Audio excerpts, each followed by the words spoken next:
여러분, 기독교 복음은 개인을 구원하는 영성에서부터 출발합니다.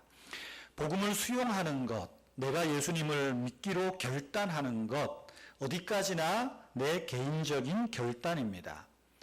아무리 나와 절친한 사람이라도, 내 부모님이라도, 내 자녀라도 나를 대신해서 예수님을 믿을 수 없고, 또 나를 대신해서 믿어주는 그분의 믿음 때문에 내가 구원받을 수는 없습니다.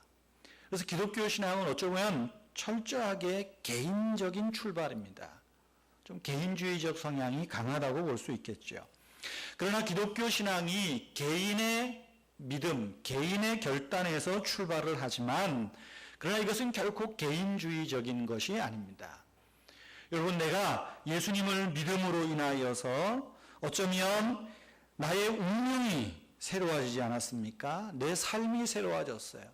이 하나님의 큰 은혜의 사건을 내가 경험했다면 이 놀라운 구원이 어찌 나에게만 일어난 것으로 만족하겠습니까? 그렇기 때문에 내 개인의 결단으로, 개인의 믿음으로 구원받았지만 이 개인의 신앙은 가족의 신앙으로, 또 더 나아가서 사회적인 믿음으로, 사회적인 신앙으로 확장되고 전파되어져야 된다는 것입니다. 여러분, 우리가 잘 아는 구약 시대의 노아라고 하는 인물을 잘 압니다. 노아를 보세요. 하나님께서 노아에게 장차 임할 심판을 위해서 방주를 지어 이 심판에서 구원받으라 말하죠. 그런데 하나님이 어떻게 하십니까? 노아, 너를 위하여 방주를 지으라고 말하지 않습니다. 너와 내 가족을 위하여. 그래서 구원의 복음은 언약적인 거예요. 나로 출발하지만 가족으로, 사회로 확장되어 가는 것입니다. 그런 면에서 성경적인 신앙은 개인적이면서도 가족적인 것이고, 더 나아가서 사회적인 것입니다. 본문은 고넬료라는 한 사람의 신앙을 통해서 그의 가정이 구원받고, 또 더 나아가서는 이 고넬료라고 하는 사람의 결단을 통해서 복음이 이제는 이방인에게, 로마 사람들에게 본격적으로 복음이 전파되는 아주 중요한 그 인물입니다. 여러분, 고넬료가 어떤 사람입니까? 고넬료는 오늘 본문 1절 말씀에 보면 이탈리아 부대의 백부장이라고 소개합니다. 이탈리아 부대라는 말은 오늘날로 말하면 로마 제국입니다. 로마 국가입니다. 로마 국가의 군인이에요.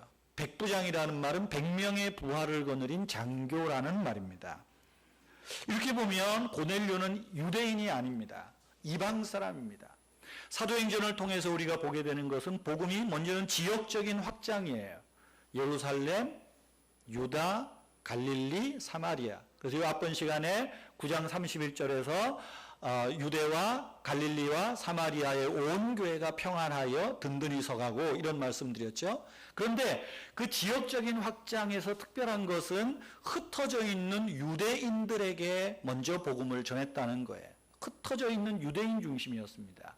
그런데 이 10장이 중요한 것은 이제는 이방 사람, 이 이방 사람이 예수님을 믿고 이방 사람이 하나님 나라의 백성으로 들어오는 이 놀라운 장면입니다. 이제 여기서부터 해서 뒤로는 이방 나라로, 이방 사람에게로 복음이 전파되는 그 얘기가 나오죠. 자, 아무튼 이 고넬료는 이방 사람이었다는 것입니다. 로마 사람이었다는 거예요. 근데 로마 사람의 특징은 다신교 사람입니다. 로마 신화에 나오는 여러 신들, 잡다한 신들, 바울이 아데네에 가서 전도할 때 그 중에 어떤 사람들은 이름을 알지 못하는 신을 만들어 놓고도 섬겼어요. 아, 여기 신이 있는갑다. 어쨌든 이런 다신교의 국가에서 자라고 성장하고 군인이 된 사람입니다. 그런데 이 사람이 이제 가이사라, 이 가이사 황제의 이름을 따서 가이사라라고 하는 도시를 헤롯 대왕이 만들었는데 여기에 파견돼 왔어요. 근데 어떤 연유인지는 모르겠지만 이 로마 사람인 로마 군인 고넬료가 유일신 하나님을 믿고 알고 그 하나님을 섬기는 사람이 되었다는 것입니다. 어떤 경로인지는 모르겠어요. 다신교에서 생활하던 사람이 유일신, 이 하나님이 참 하나님이다. 그리고 이 하나님을 믿는 사람으로 변화됐다는 것입니다. 거기에 대해서 성경은 고넬료를 이렇게 또다시 이야기하고 있죠. 2절 말씀에 그가 경건하여 온 집안과 더불어 하나님을 경외하고 백성을 많이 구제하고 하나님께 항상 기도한 사람이다. 한마디로 말하면 고넬료는 경건한 사람이었다는 것입니다. 경건한 사람. 오늘 우리는 이 고넬료의 신앙의 모습, 경건을 통해서 오늘 우리가 배워야 할, 우리의 삶 속에서 실천해야 할 경건의 모습이 무엇인지 함께 좀 교훈을 얻고 주의 음성을 듣고자 합니다. 고넬료는 어떤 사람입니까? 오늘 말씀해 보면 첫 번째로 고넬료는 경건한 사람입니다. 그가 경건하여, 그리고 그 뒤에 나오는 것은 경건한 삶의 형태죠. 모습들입니다. 경건함이 없는 것은 신앙이 아닙니다. 신앙은 곧 경건입니다. 믿음 생활은 곧 경건의 생활입니다. 하지만 오해해서는 안 될 것이 있습니다. 경건이라고 말할 때 우리에게 익숙한 것은 어떤 엄숙함, 어떤 의식적인 것, 이런 것을 경건으로 생각을 합니다. 그러나 경건은 엄숙주의나 어떤 의식주의가 아닙니다. 또 어떤 사람은 경건 그러면 뭔가 능력 있는 신앙생활, 방언도 하고 예언도 하고 뭐 능력을 주옵소서, 능력이 많으면 경건하다고 생각을 합니다. 그러나 능력이 경건은 아닙니다.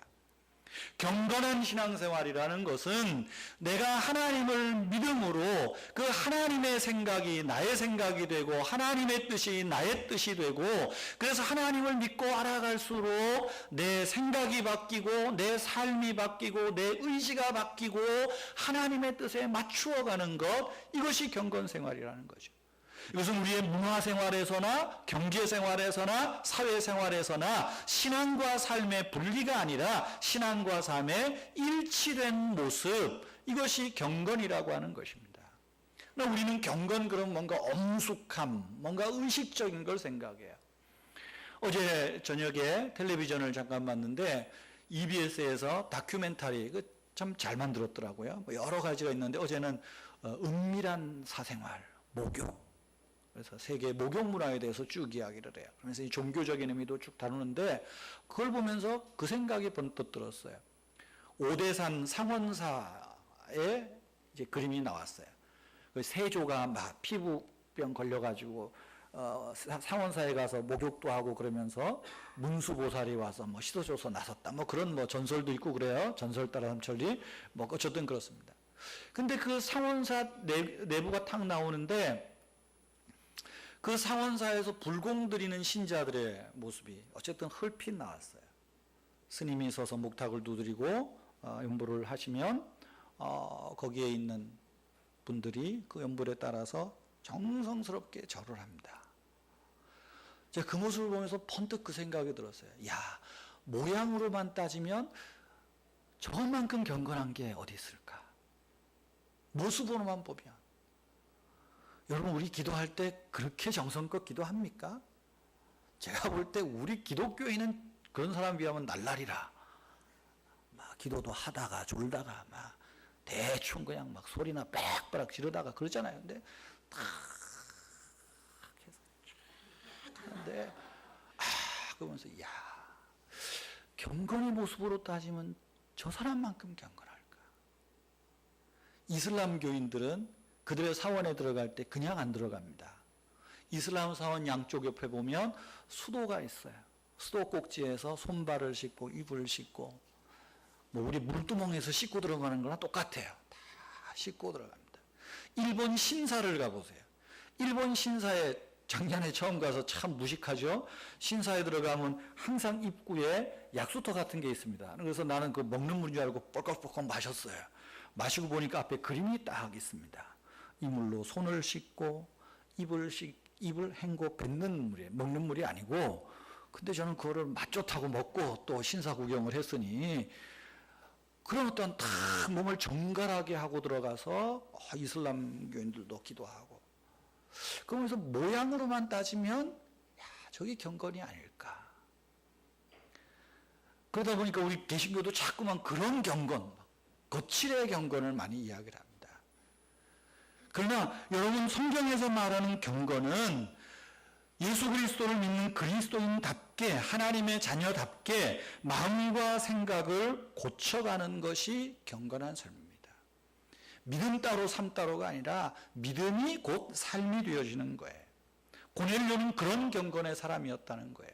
여러분, 그런 경건한 사람은 어떻습니까? 사람들에게 인정받습니다. 칭찬받습니다. 우리가 사도행전을 보면서 느끼는 게 뭐예요? 초대교회에 예수 믿는 사람들은 하나같이 칭찬받았다는 거예요. 칭찬받으니 전도가 되고, 칭찬받으니 능력이 있고, 칭찬받으니 사회가 변화되는 거예요. 여러분, 고넬료의 경건이 어떻게 칭찬받은 것을 알 수 있습니까? 2절 말씀해 보면 그러죠. 그가 경건하여 온 집안과 더불어 하나님을 경외하였다라고 말하고 있어요.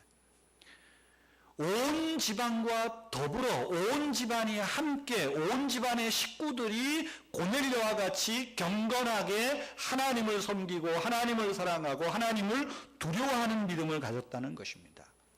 자기 혼자만의 경건에 그치지 않고 그의 온 집이 하나님을 경외했어요.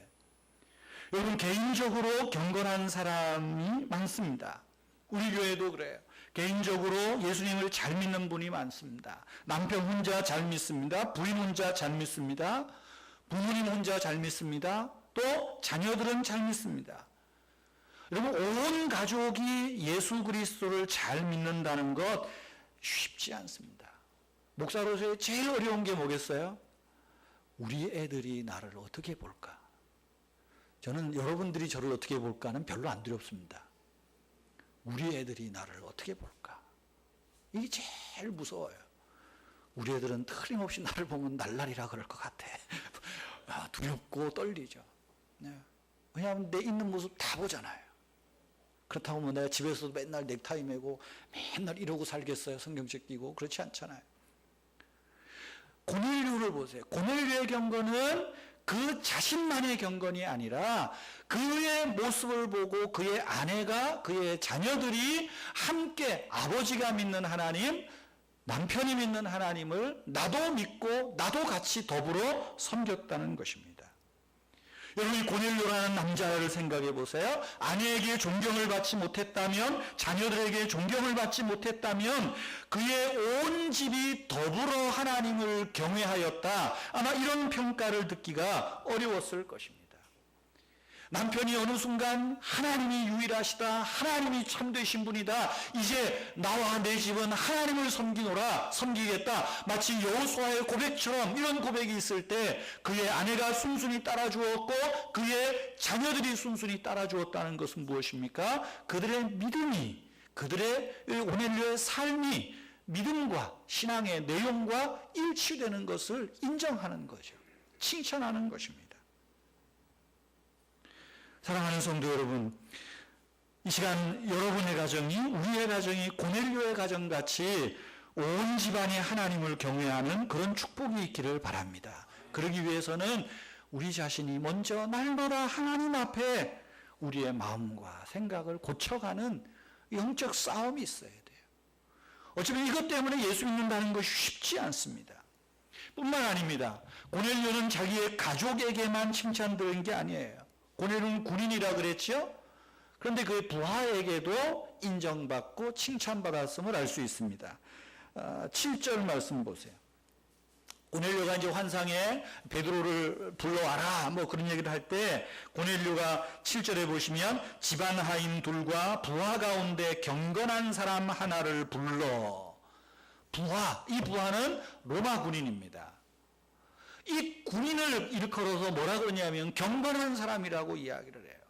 저는 이 말씀을 보면서 이 로마 군인 병사는 틀림없이 고넬료의 신앙에 영향을 받았다고 생각해요. 야, 우리 중대장님이 믿는 그 하나님 나도 믿고 싶다. 그래서 그 하나님, 그 중대장을 아마 따라하지 않았을까요? 배우려 하지 않았을까요? 그러니까 베드로를 불러오라고 말할 때 가장 믿음직한 사람, 누가 믿음직하겠어요? 예수 믿는 사람에게는 예수 믿는 사람 아니겠습니까? 경건한 군인 하나를 불러서 명령을 주는 겁니다. 더더욱 보세요. 이 사람들이 요바에 있는 베드로 백정의 집에 가서 베드로에게 자기들이 온 이유를 쭉 이야기할 때는 이렇게 말합니다. 22절 말씀을 보시기 바랍니다. 22절에 보면 베드로에게 하는 말이에요. 그들이 말하되 백부장 고넬료는 의인이요 하나님을 경외하는 사람이라 온 유대 족속이 칭찬하더니. 여러분 보세요. 지금 이 부하의 입에서 나오는 말을 보세요. 고넬료는 의인입니다. 뭐 이 정도면 끝난 거 아니겠어요? 고넬료는 의인입니다. 내 주인은 의인입니다. 그러면서 뒤에 또 뭐라고 말합니까? 나만 그렇게 보는 게 아니라 그가 로마 사람이지만 하나님을 섬긴다고 자처하는 모든 유대 족속들에게 칭찬받는 사람입니다. 여기 얼마나 놀라운 평가입니까? 자기는 신앙생활을 한다고 열심히 하는데 경건생활에 힘쓴다고 열심히 믿음생활하고 성경 읽고 기도하고 예배생활 하는데 정작 우리의 삶에서 가정에서 혹은 내 직장 동료에게서 더 나아가서 내 주변 사람들에게서 인정받고 칭찬받지 못할 때가 우리에게 얼마나 많습니까? 왜 전도가 안 될까요? 다른 거 없습니다. 우리의 경건이 인정을 못 받기 때문이죠. 우리의 경건이 사람들로부터 칭찬받지 못하기 때문이에요. 우리가 경건 생활을 힘쓰되 여러분 이 경건은 나만을 위한 경건이 아니에요. 우리의 가족 안에서 직장 동료들에게서 더 나아가서 우리의 사회 속에서 나의 경건이 인정을 받고 칭찬받을 때 그 경건이 참 경건이라는 거예요. 그렇지 못하다면 그 신앙은, 그 경건은 문제가 많은 겁니다. 오늘 현대 사회에서 우리 기독교인이 직면한 문제가 여러 가지 있습니다. 대표적인 게 있어요. 우리 교인들이나 혹은 기독교인들의 문제가 뭘까요? 첫째는 사회적으로 기독교에 대해서 호감이 좋지 못하다는 게 반기독교 정서. 안티 기독교 많이 듣잖아요. 기독교인. 예전에는 기독교인 그러면 믿을만하다 그랬는데 요새는 기독교인 그러면 그래 아주 이렇게 보는 표현들이 많습니다. 왜 그럴까요? 소금이 짠맛을 잃어버려서 그렇습니다. 반기독교 정서라는 것은 다른 말이 아니라 짠맛을 잃음으로 세상에 버려져 사람에게 밟히고 있는 모습입니다. 그러니 기독교를 가리켜 개독교라 그러잖아요. 저의 책임이죠. 여러분의 책임이죠. 우리의 책임입니다. 인정받지 못하는 경건의 책임이에요. 또 하나는 무신론이 있습니다. 무신론이 있어요. 어제 인터넷 신문 보니까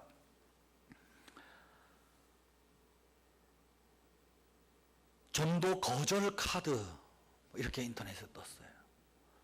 서울대학교 또 카이스트에서 뭐 우리나라 최고 똑똑한 친구들 아니에요? 이 학교 안에서 전도하는 사람들이 대학생들이 있는가 봐요. 전도지를 주고 또 뭐 요란하게 전도하는 사람도 있겠죠. 이렇게 전도지를 들고 딱 오면 전도 카드를 부적처럼 짜잔 내놓는 겁니다. 딱. 어떻게 보면 굉장히 예의 바르게 정중하게 종교를 거절하는 거예요. 친절하게 그 밑에는 그런 내용도 있습니다. 당신들은 한 권의 책에 세뇌당해서 여러분의 종교를 강요할지 모르지만, 그러니까 한 권의 책은 성경책이겠죠. 근데 그 친구는 무식한 거예요. 성경이 어떻게 한 권이요? 66권인데. 예? 그러면서 다음의 책을 보시고 좀 종교에 대해서 포용을 하라고. 프리싱킹? 뭐 이런 이제 동아리예요. 동아리. 전도 거절 카드. 자기들은 무신론자라고 이야기를 해요.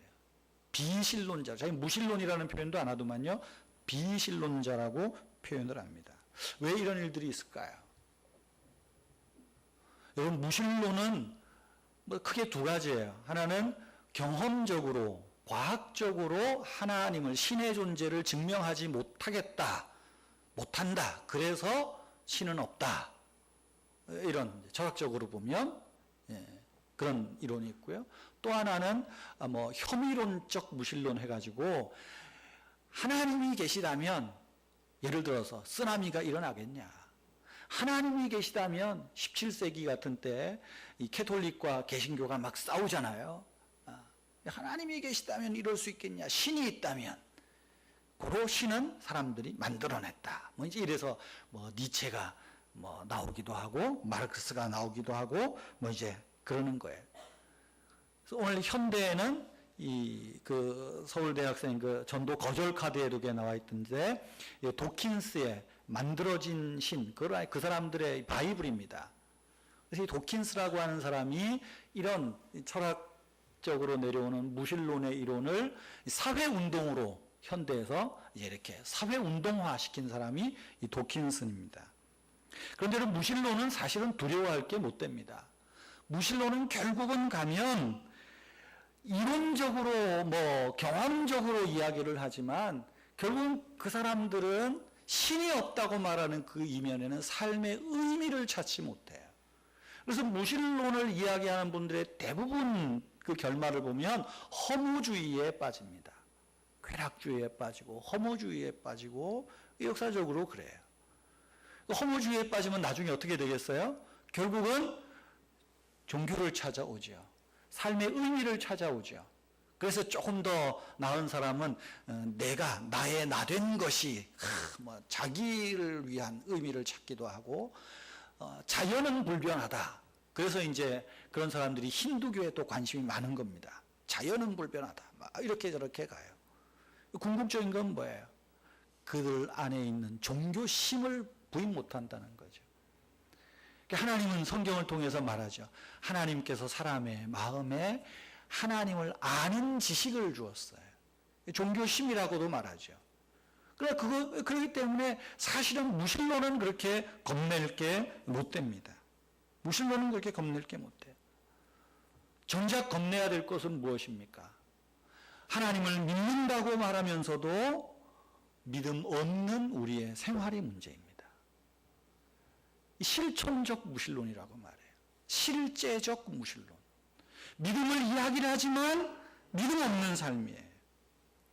디도서 1장 16절에 보면 그들이 하나님을 시인하나 입으로는 하나님을 시인하나 행위로는 부인하는 자니 가증한 자요 복종하지 아니하는 자요 모든 선한 일을 버리는 자니라. 하나님의 정의와 하나님의 자비는 무시되고 돈을 사랑하고 권력과 명예를 탐하고 교회 안에서도 수적인 것, 건물 자랑하고 이것을 마치 훈장으로 삼으려고 하는 것, 오늘날 교회 안에 지도자들의 타락이, 오늘날 교인들의 타락이 결국은 믿지 않는 사람들이 보기에는 무신론자나 별반 다를 게 없는 거죠. 입으로는 하나님을 두려워한다 그러는데 삶에서는 하나님을 두려워하지 않는 거예요. 여러분 이론이 어쩌다 저쩌다 무신론자들은 겁낼 거 없습니다. 그 사람들은 하나님의 특별한 은혜가 임하면 진짜 신자가 돼요. 근데 문제는 우리예요. 실천적 무신론이에요. 실제적 무신론이에요.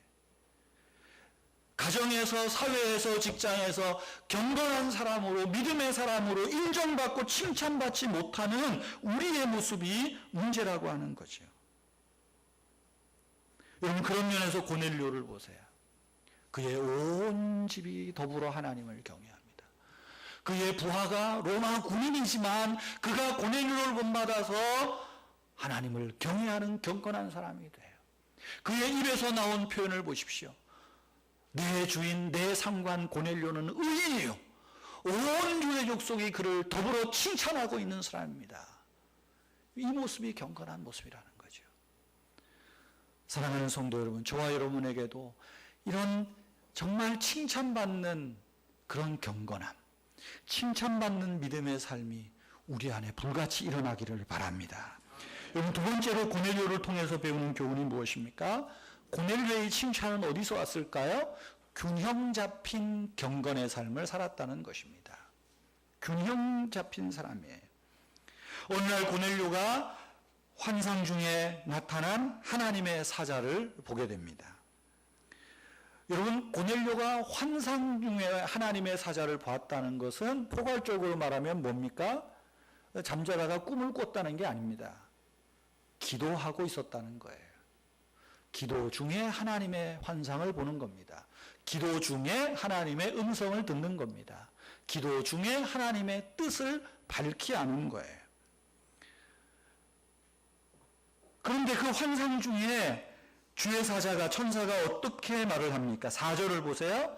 4절 중간에 보시면 천사가 이르되 너의 기도와 구제가 상달되어 기억하신 바 되었다 라고 말하고 있습니다. 너의 기도와 구제가 하나님 앞에 상달되어 기억하신 바 되었다. 여기 기억하신 바 되었다라는 헬라 말은 기념비라는 말이, 기념비석 있죠? 기념비 혹은 기념물, 그런 의미가 있어요. 여러분, 이 고넬료의 경건의 모습이 균형 있다는 것은 2절에서도 나오죠. 그가 그의 온 집으로 하나님을 경외하며 많은 구제와 항상 기도하더니, 구제를 많이 하고 항상 기도하는 사람이었다 그래요. 그런데 이 경건의 모습을 하나님이 어떻게 말해요? 너의 기도와 구제가 내 앞에 상달되고 내가 기억한다. 내가 너의 그 경건한 삶을 기념비로 삼았다는 거예요.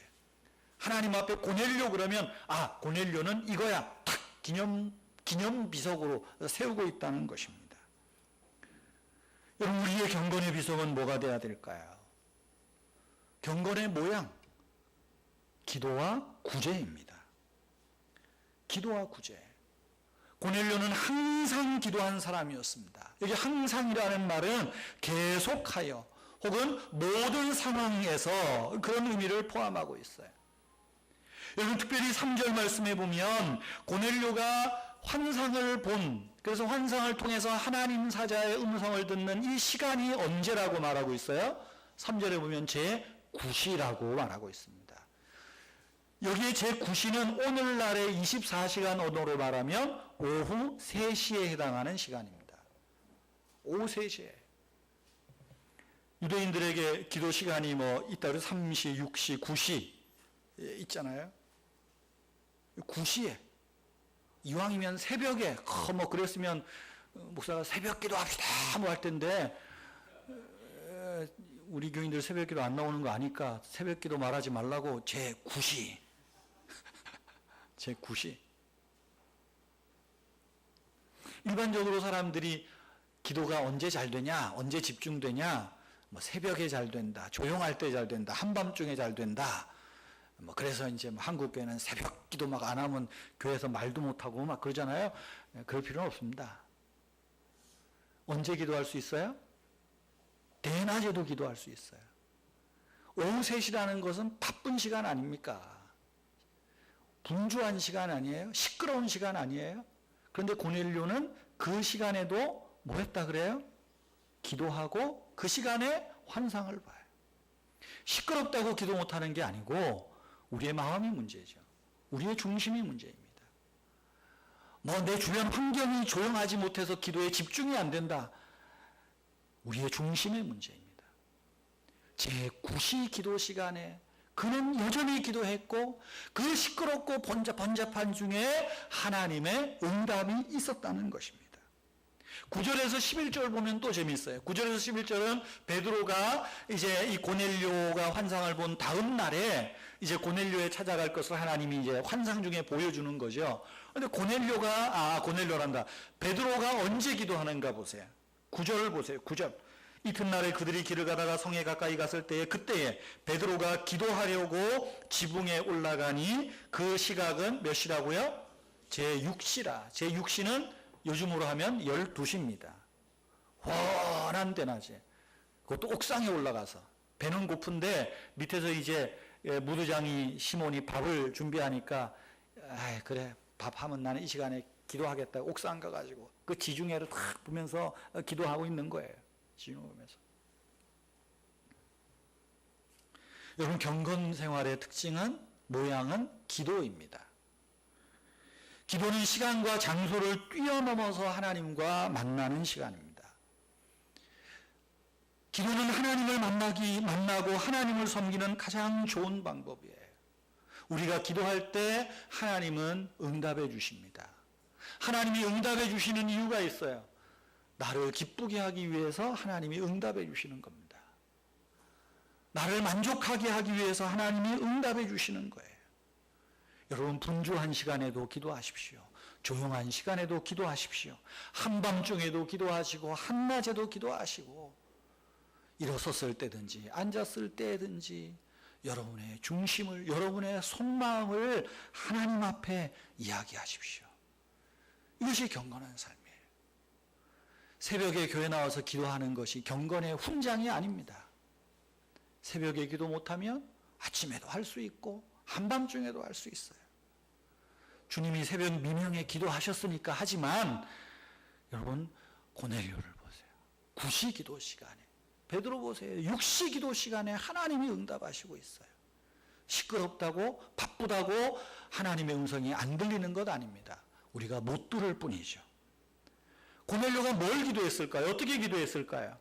자신의 경건한 삶을 위해서 기도했겠죠. 가족을 위해서 기도했겠죠. 자기의 부하 직원들을 위해서 기도했을 것입니다. 그러나 환상 중에 하나님의 응답을 보면 고넬료의 기도 가운데 가장 큰 핵심은 하나였던 것 같아요.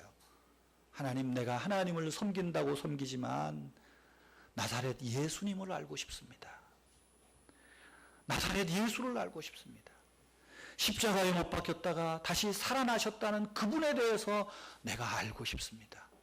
누구를 보내주시든지 내가 그 예수를 알게 하시고 그 예수를 배우게 하시고 하나님이 왜 예수를 보내셨는지 나로 깨닫게 하십시오. 아마 이 기도를 했을 것 같아요. 여러분, 고넬료는 기도뿐 아니라 구제한 사람이에요. 성경에 보니까 많은 구제를 했다 그래요. 많은 구제를. 만약에 고넬료가 구제를 수반하는 구제의 삶이 없이 그저 입으로만 기도하였다면 그의 기도가 하나님 앞에 기념비로 세워졌을 리가 없습니다. 그런 입술로만 기도한 사람이 아니라 그의 삶에서도 기도한 사람이에요. 가난한 사람을 도와줘요. 그의 지배자로서, 지배자 아니겠습니까? 로마 군인으로 지금 가이사랴에 파병 나와 있는데, 그러나 피지배국 국민이라도 가난하고 헐벗고 도와주어야 되면 돕는 거죠. 인종을 떠나서, 민족을 떠나서 돕는 거예요. 긍휼의 마음이 있고 긍휼을 표현하는 거예요. 이 참 경건이라는 거죠. 야고보서 1장 27절에 뭐라고 말합니까? 하나님 앞에서 참된 경건은 고아와 과부를 그 환난 중에 돌아보고. 경건은 입술에 있는 게 아닙니다. 경건은 삶에 있는 거예요. 그런 면에서 고넬료를 보세요. 균형이 있어요. 하나님을 향한 마음이 있어요. 그 하나님을 향한 사랑이 있어요. 뿐만 아니라 이웃을 향한 사랑이 있고 이웃을 향한 마음이 있어요. 그 고넬료의 균형 있는 경건이 하나님 앞에 기억하신 바 되었다. 기념비가 되었다 말하고 있는 것입니다. 오늘 우리의 경건의 모습을 한번 돌아보십시다. 우리가 일주일에 한 번 혹은 두 번, 6번 하나님 앞에 나와 예배하는 경건의 삶을 힘쓰고 있습니다. 그러나 이것이 전부가 되어서는 안 됩니다. 우리의 삶에 균형이 있어야 돼요. 가난한 자를 향한 긍휼의 마음이 있어야 됩니다. 긍휼의 마음은 긍휼의 행동으로 표현되어져야 됩니다. 그들을 향하여 손을 펼 줄 아는 자가 되어야 됩니다. 이것이 하나님 앞에 참된 경건이요, 하나님이 기억하실 만한 경건이라는 것입니다. 세 번째로 고넬료는 어떤 사람입니까? 고넬료를 통해서 배워야 될 것이 무엇일까요? 하나님의 말씀을 들으려는 간절함이 있었다는 것입니다. 생각해 보십시오. 고넬료는 신분적으로 보면 지배국의 군인입니다. 지배자로 와 있습니다. 신앙적으로 보세요.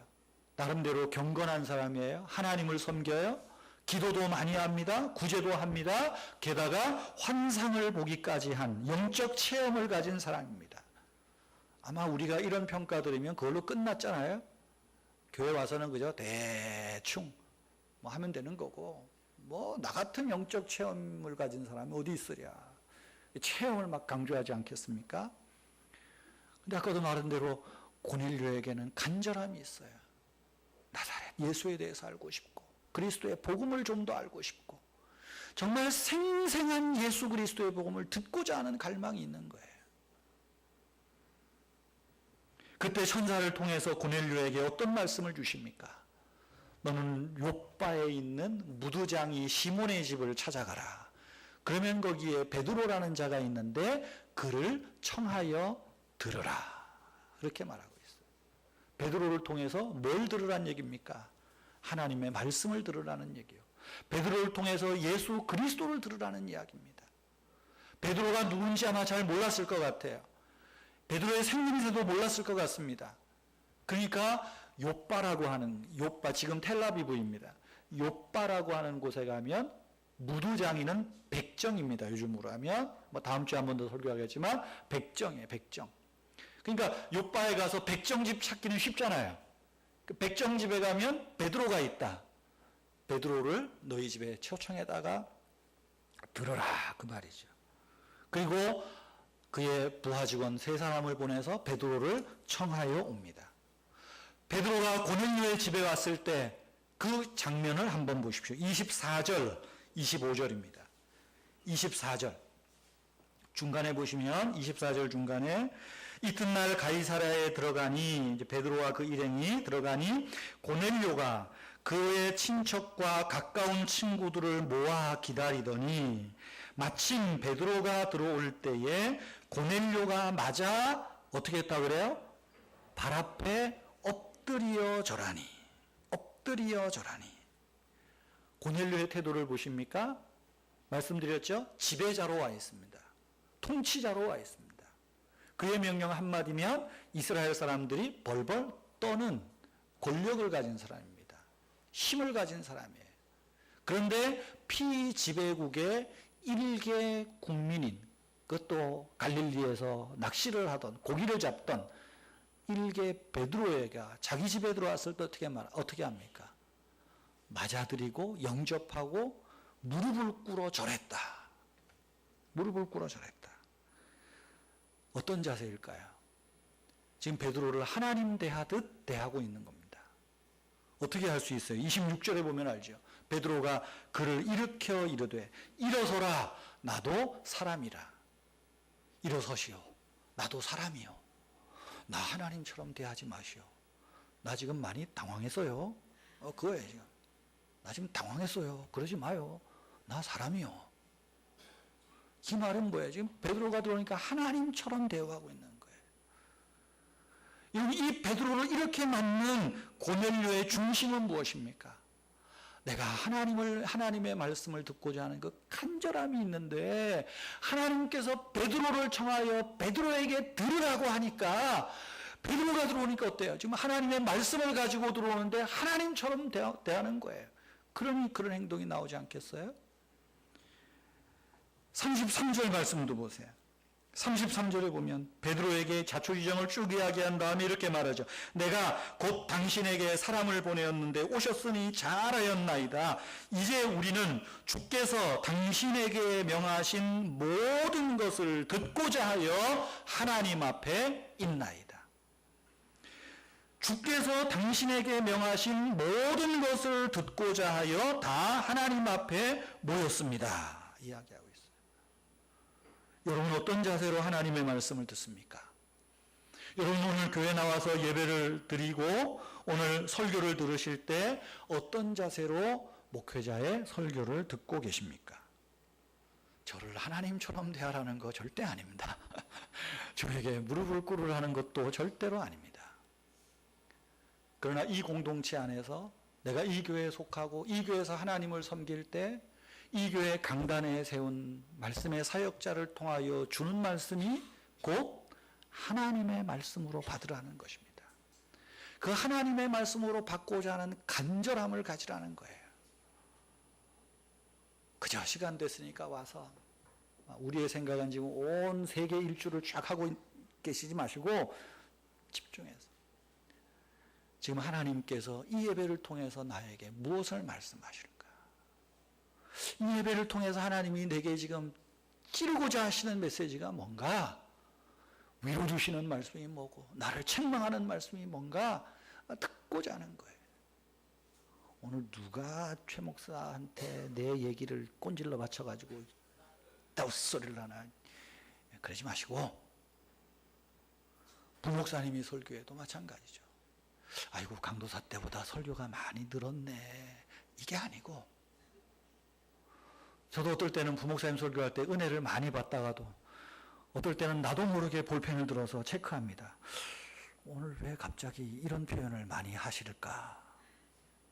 내일 얘기를 해줘야지 그러다가 회개합니다. 하나님이 알아서 고쳐야지 내가 뭘 얘기를 하나. 여러분, 이 간절함이 우리에게 없는 거예요. 근데 고넬료를 보세요. 베드로가 들어올 때에 하나님을 내가 더 나아가서 어떻게 말해요? 주께서 당신에게 명하신 모든 것을 우리가 듣고자 하여 이곳에 모였습니다. 오늘 이것이 우리의 신앙의 모습 아닐까요? 어떤 대형교회 목사님이 문제가 있어서 몇 개월 안식년을 하고 어제 새벽에 새벽 기도에 컴백하면서 그랬답니다. 말씀보다 더 중요한 것은 하나님 나라를 세우는 겁니다. 내 말장난이라고 그랬어요. 세상에 우리 신자에게 말씀보다 중요한 게 어디 있겠어요? 말씀이 있어야 능력이 있고 말씀이 있어야 하나님 나라가 세워지는 거지, 하나님 말씀보다 중요한 게 하나님 나라를 세우는 겁니다.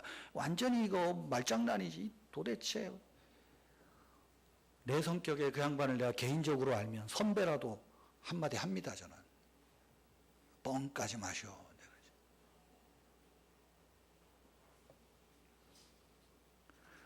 여러분, 하나님의 말씀을 듣고자 하는 간절함이 저에게도 여러분에게도 있기를 바랍니다. 예배에 나올 때 하나님의 말씀을 듣고자 하는 간절함이 있기를 바랍니다. 그럴 때 하나님께서 여러분의 삶에 고민을 어루만져 주실 거예요. 듣고자 한다면 찬양을 통해서도 여러분의 아픔을 위로해 주실 거예요. 나는 갈 길을 모르나 어디 가야 될지 모른다고, 그럴 때 하나님께서 말씀을 통해서 여러분에게 응답해 주실 줄 믿습니다. 사랑하는 성도 여러분, 우리의 신앙생활, 우리의 경건의 모양을 가만히 들여다보십시다. 우리의 기도가 하나님께 상달되고 있습니까? 우리의 기도가, 우리가 많은 기도를 쏟아놓는데 허공을 치는 그런 기도가 되어 있지는 않습니까? 나의 개인적인 욕망과 나의 안정과 나의 잘됨과 내 가정의 안위에 국한된 기도에 머물러 있지는 않습니까? 그렇다면 이제 우리는 이웃으로 우리의 눈을 돌릴 필요가 있습니다. 하나님 앞에서 기념비가 될 만한 참된 경건은 구호도 아닙니다. 의식도 아닙니다. 우리의 엄숙함도 아닙니다. 하나님을 향한 마음과 이웃을 향한 마음입니다. 그것이 오늘 고넬료를 통해서 보여주는 것은 항상 하나님께 기도하는 것이요, 이웃에게 많은 구제를 하는 것이요, 더 나아가서 간절히 하나님의 말씀을 듣고자 하는 거예요. 어떤 분이 그런 비유를 냈습니다. 우리의 생활을, 기독교인들의 생활을 마치 집으로 비유하면 경건은 그 집에 두 개의 창문을 가지고 있다. 하나는 하나님을 향한 창문이요, 또 하나는 이웃을 향한 창문이라고. 그래서 하나님을 향하여 빛을 받아들이고 이웃을 향하여 빛을 나누어 주는 것, 이것이 참된 경건이라고 말합니다. 우리에게 익숙한 표현을 하면 하나님을 사랑하고 이웃을 사랑하는 거겠죠. 여러분, 그럴 때 우리는 칭찬받는 그리스도인이 될 것입니다. 그럴 때 우리는 경건한 사람이라 인정받게 될 것입니다. 우리의 마지막 생은 어쩌면 한 줄로 요약될지 모르겠습니다. 누가가 후일에 고넬료의 이야기를 기록하면서 단 한 줄로 그렇게 기록합니다. 그는 경건하였다. 그는 경건한 사람이라. 우리는 어떻게 하나님 앞에서, 사람 앞에서 한 줄로 내 삶이 평가되기를 원하십니까? 하나님을 기쁘시게, 사람을 기쁘게 하는 것, 참 경건의 모습을 회복하는 것입니다. 기도하십시다. 구제하십시다. 하나님의 말씀을 즐겨 들으십시다. 간절함으로 들읍시다. 그럴 때 우리에게 경건의 능력이 회복되고, 이 경건의 능력이 오늘 반기독교적이고 무신론적인 이 세상 속에서 다시 한번 경건의 능력을, 신앙의 능력을, 하나님의 살아계심을 나타내는 능력 있는 삶이 될 줄로 믿습니다.